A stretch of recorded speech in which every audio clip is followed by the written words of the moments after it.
అందరికీ నమస్కారం అండి. మనం ఈ రాబోతున్న ఆగస్టు మాసంలో కన్యా రాశిలో జన్మించిన వారికి జరగబోయే రాశి ఫలాలు ఎలా ఉంటాయో తెలుసుకుందాం. కన్యా రాశి అంటే జనరల్గా ఉత్తర 2, 3, 4 పాదాలు, అలాగే మన పేరులోని మొదలక్షరాలైనటువంటి టో, పా, పి వీటితో మొదలయ్యే పేరున్న వాళ్ళు కానీ, హస్తా నక్షత్రంలో 1, 2, 3, 4 పాదాలు అంటే పు, షం, నా, ట అనే అక్షరంతో మొదలైనటువంటి పేరున్న గలవాళ్ళు, చిత్తానత్రంలో 1, 2 పాదాలు అంటే ఏంటంటే పే, పో ఈ అక్షరాలతో పేరు మొదలైన వాళ్ళు అంటే నక్షత్రం మీకు స్పష్టంగా తెలిస్తే నక్షత్రం వాళ్ళే ఫాలో కండి. ఒకవేళ మీకు నక్షత్రం తెలియదు స్వామి అనుకున్న వాళ్ళు ఈ అక్షరాలతో పేరు ప్రారంభమైన వాళ్ళకు కూడా ఈ ఫలితాన్ని మనం తీసుకోవచ్చు. అంటే ఏంటంటే నేను చెప్పినటువంటి ఈ నక్షత్రాల వాళ్ళు కానీ ఈ పేరుతో ఉన్న వాళ్ళు కానీ కన్యా రాశిగా పరిగణించబడి ఈ రాబోయే ఆగస్టు మాసంలో వాళ్ళ ఫలితాలు ఎలా ఉంటాయని తెలుసుకుందాం. సాధారణంగా ఈ ఆగస్టు 16 నుండి ఏంటంటే రవి సంచారం జరగటం వల్ల ఏంటంటే 26న దశమంలో కుజ సంచారం ఉంటుంది. దీనివల్ల శుభాశుభ ఫలితాల్లో కలుగుతూ ఉంటాయి. అట్లాగే ప్రయోజనకరంగా కూడా ఉంటుంది. ఉత్సాహం కానీ అన్ని కార్యక్రమాలు పాల్గొంటారు. వృత్తి ఉద్యోగాలందు అంకిత భావంతో పనిచేస్తారు. సమయం అనుకూలంగా ఉంటుంది. మనోధైర్యం చాలా అవసరము. ఈ విందు వినోదాలు శుభంగా అనిపించినప్పటికీ కొంచెం రుణ బాధలు పెరిగేటువంటి అవకాశం కూడా ఉంటుంది కాబట్టి జాగ్రత్త వహించాలి. ప్రధానంగా ఈ ఆగస్టు నెల ప్రారంభంలో ఆర్థికంగా మంచి లాభాలే ఉన్నప్పటికీ కూడా దానితో పాటు ఖర్చులు కూడా పెరుగుతాయి. కాబట్టి ఆర్థిక నిర్వహణ అంటే ఫైనాన్షియల్ మేనేజ్మెంట్ కేర్ఫుల్గా తీసుకోవాలి. ఈ సమయంలో అనవసరమైన ఖర్చులను తగ్గించుకుంటూ జాగ్రత్తగా పొదుపు వైపు అడుగులు వేస్తూ ఆర్థిక స్థిరత్వాన్ని మీకు మీరుగా ఏర్పరచుకోవాలి. ధైర్యంతోనూ ఆత్మవిశ్వాసంతోనూ ముందుకు వెళ్ళాలి. అలాగే ఈ ఖర్చులు పెరగటం వల్ల వచ్చేటువంటి సవాళ్ళని మీరు స్వయం కృషితో అధిగమించడానికి ప్రయత్నించండి. గ్రహజపాల కంటే కూడా ఇది చాలా ప్రధానము. ఖర్చులను మీ నియంత్రణతో ఉంచుకోవటం వల్ల ఆర్థిక ప్రణాళికను సక్రమంగా చేయటం వల్ల మీరు ఆచితూచి జీవిత భాగస్వామితో సలహాతో ఇంట్లోని పెద్దల సలహాతో ముందుకు వెళ్ళటం వల్ల మీరు దీని నుంచి జయించవచ్చు. అలాగే మీ కెరీర్ పరంగా ఆలోచిస్తే ఏమవుతుందంటే మిశ్రమ ఫలితాలే ఉంటాయి. వ్యాపారులు తమ వ్యాపార క్రమక్రమాల నిమిత్తం వివిధ ప్రాంతాలకి వివిధ ప్రదేశాలకి తిరిగి మన బిజినెస్ రాబట్టుకోవాల్సిన అవసరం ఉంటుంది. దానివల్ల ఏంటంటే ఒక రకమైన అలసట ఒత్తిడి కూడా కలిగేటువంటి అవకాశం ఉంటుంది. కాబట్టి మీ ఆరోగ్యం మీద కూడా ఈ ప్రయాణాల యొక్క అవిశ్రాంత శారీరకంగా ఉండటం వల్ల ఉద్యోగస్తుల్లో కూడా పనిభారం పెరగటం వల్ల అనారోగ్యంలో రెస్ట్లెస్నెస్ వస్తుంది. వేరే ఇబ్బందికరమైన పరిస్థితులు ఉండవు. సహోద్యోగుల మద్దతు పార్ట్నర్స్ యొక్క మద్దతు అయితే ఉంటుంది.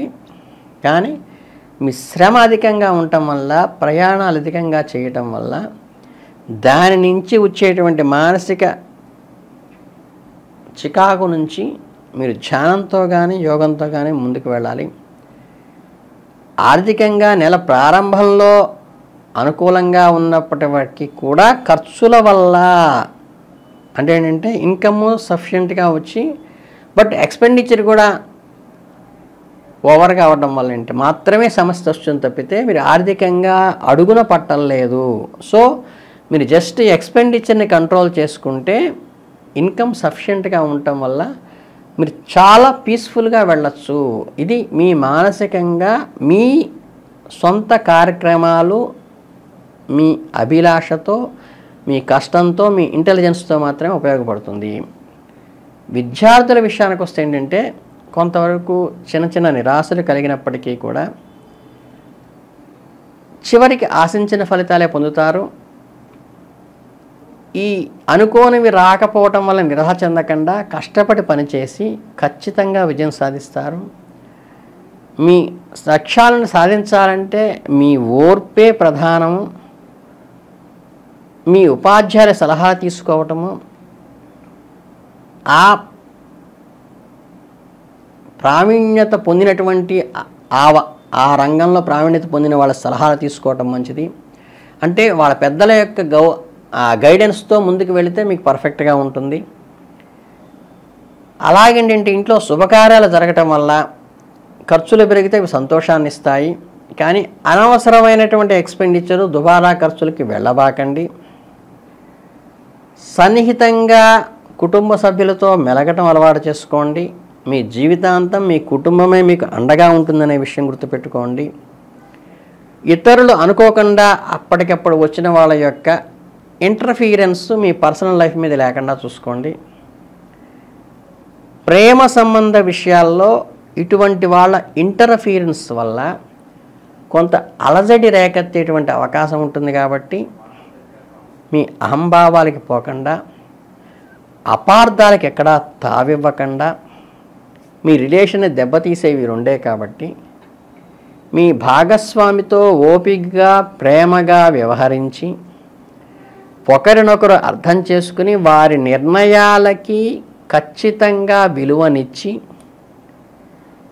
మీ నిర్ణయాలని స్పష్టంగా మీ భాగస్వామితో మనసు విప్పి చెప్పుకోవటం వల్ల ఇతరుల ఇంటర్ఫీరెన్స్ని బాగా తగ్గించటం ద్వారా మాత్రమే మీరు కుటుంబ గౌరవాన్ని నిలబెట్టుకోగలుగుతారు.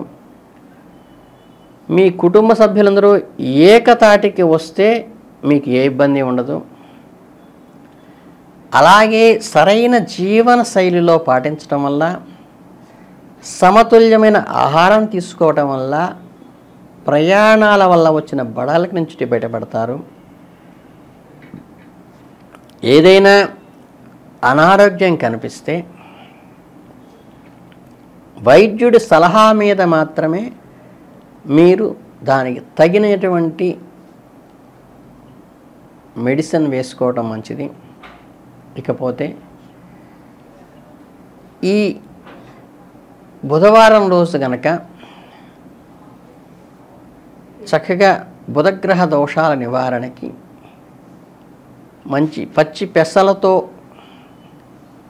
స్వామివారికి ఏదన్నా ముద్గానం లాంటిది చేసి పెట్టడం కానీ నివేదన చేయటం కానీ లేకపోతే గణపతి ఆరాధన చేయటం వల్ల కానీ లేకపోతే దేవాలయాలలో సంకష్టహర చతుర్థి వ్రతాలు జరుగుతుంటాయి అక్కడ మన పేరు రాయించి కూర్చోవడం వల్ల కానీ గణపతి హోమం చేయటం వల్ల కానీ అలాగే ఈ విష్ణు సహస్రనామం లలితా సహస్రనామం పారాయణ చేయటం వల్ల కానీ వీటి ద్వారా మనం అనుకున్నటువంటి ఫలితాలను పూర్తిగా సాధిస్తాము. కనుక ఏంటంటే ఈ చిన్న చిన్న రెమెడీలు మనం చేసుకుని ముందుకు వెళ్ళినట్లయితే చాలా అనుకూలమైన ఫలితాలు మనకి ఈ మాసంలో జరిగి ఈ మనకి వచ్చేటువంటి అలసట నుంచి అనవసరమైన వ్యయాన్ని నుంచి బయటపడుతూ కుటుంబాన్ని అభివృద్ధిలోకి తీసుకురావడానికి ఈ మాసం మీకు చక్కగా ఉపయోగపడుతుందని మీ అందరికీ మనస్ఫూర్తిగా కోరుకుంటూ ఆశీర్వదిస్తూ ధన్యవాదాలు.